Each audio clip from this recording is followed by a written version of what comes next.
Bismillahirrahmanirrahim. Assalamualaikum warahmatullahi wabarakatuh. Salam rekan-rekan. Pada kesempatan hari ini saya akan melanjutkan menjelaskan tentang regresi dengan variabel dummy dengan menggunakan lebih dari dua kategori. Ya.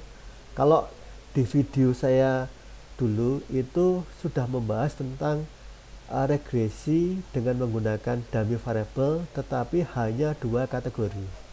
Sekarang kita akan menggunakan lebih dari dua kategori. Ya. Nah, di sini nanti ya. Jadi dummy variable adalah regresi yang menggunakan z-nya bersifat kuantitatif dan x-nya bersifat kualitatif, ya. Itu disebut dengan dummy. Nah, dummy lagi dijabarkan menjadi dua.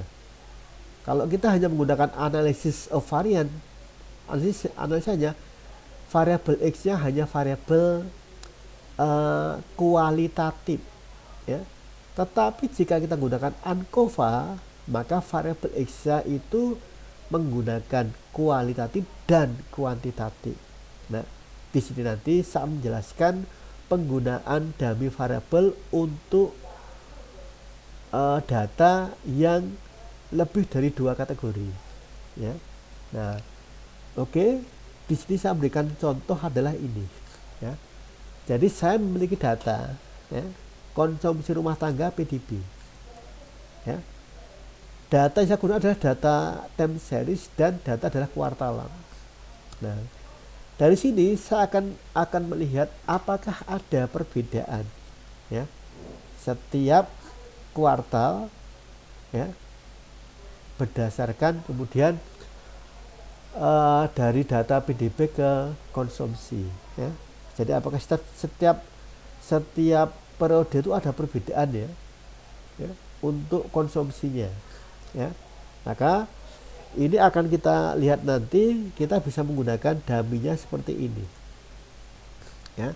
Karena dua kategori, ya, berarti kita bisa menggunakan D-nya ini lebih dari satu.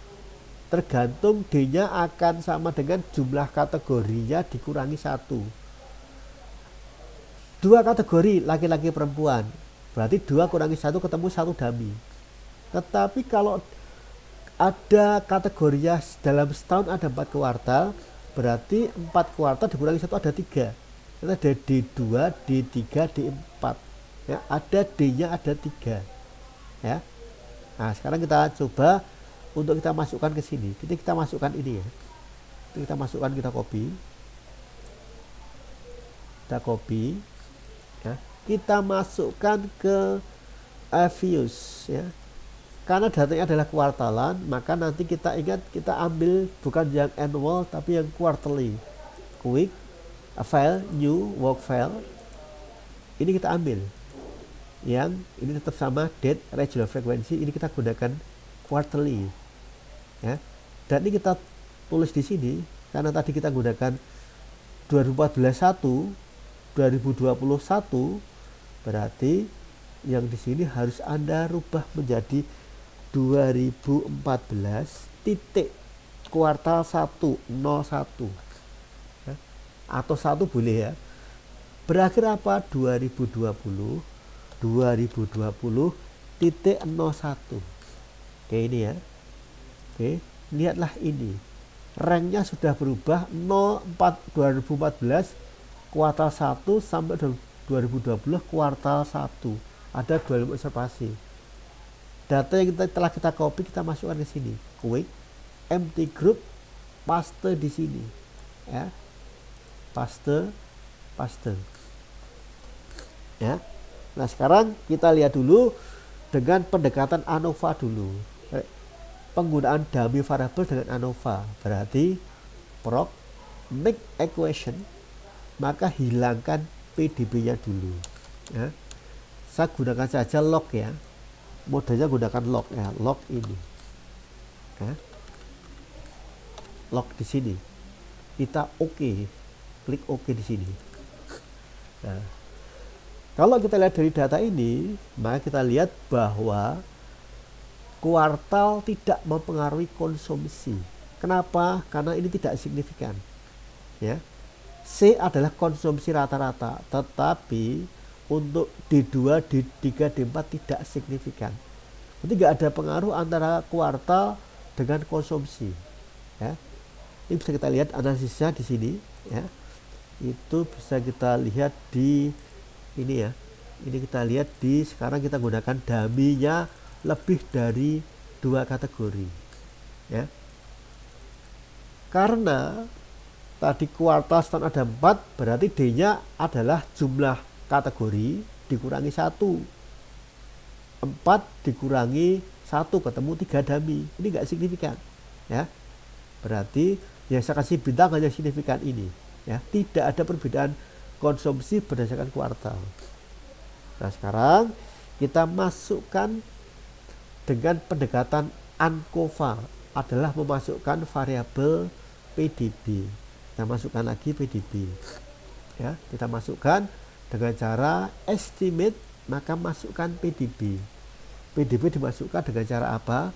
Dengan cara kita log juga, karena konsumsi sudah di log. Ini dengan PDB. Ini kita oke.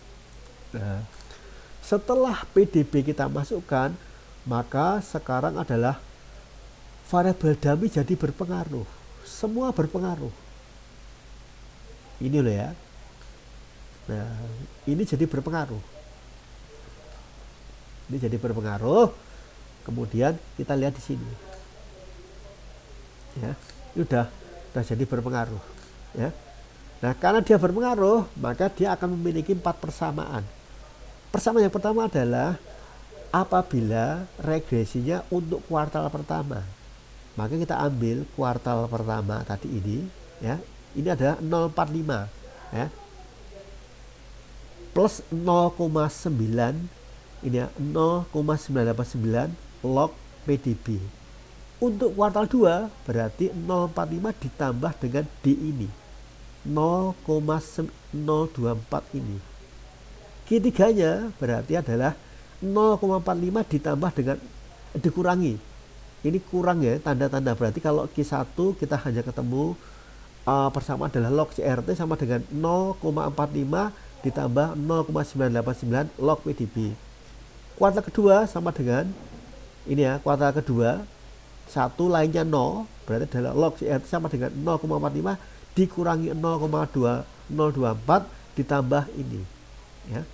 Kemudian untuk kuartal ketiga persamaannya menjadi log CRT plus 0,45 ditambah ini, ya, dikurangi 0,022 D3 ditambah ini, ya. C4-nya sama dengan 1, kuartal sama dengan 1, berarti log CRT 0,45 ditambah dengan 0,004, ya, ditambah 0,989. Nah, artinya dari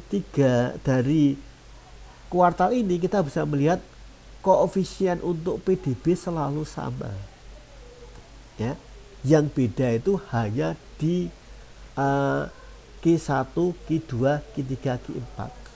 Nah, kenapa sekarang dengan menggunakan metode ANOVA dummy tidak signifikan, sedangkan menggunakan ANCOVA dengan memasukkan variabel kuantitatif seperti PDB, maka semua jadi signifikan. Hingga di sini, ya, kita bisa melihat dari sini, ya. Kita bisa lihat dari ini, ya. Model terbaik ini adalah model yang memiliki kriteria parsimoni sederhana, identifiability bisa diidentifikasi, memiliki good of fit yang cukup besar, theoretical dan konsistensi, kemudian predictive power. Yang pertama, maka dengan kita menggunakan ini, ya, menggunakan model yang pertama ini, dia tidak berdasarkan teori. Apa? Ini agak dilanggar, theoretical konsisten. Kenapa? Karena yang menentukan konsumsi adalah pendapatan, ya. Ini juga berhubungan dengan di sini, dengan memasukkan variabel-variabel penting, ya. Ini kan variabel kunci, ya, ini belum dimasukkan, ya. dia belum memasukkan variabel kunci. Variabel kunci belum dimasukkan, ya. Nah, sehingga yang menentukan konsumsi itu bukan kuartal tapi adalah pendapatan. Makanya di sini dia menjadi tidak signifikan. Nah, begitu variabel utama tadi kunci dimasukkan, maka dia bisa menjadi signifikan semua. Ini satu, ya. Alasan satu kenapa tadi kemudian model ini lebih baik daripada model di sini. Yang kedua, kita bisa melihat juga di sini ini, ya.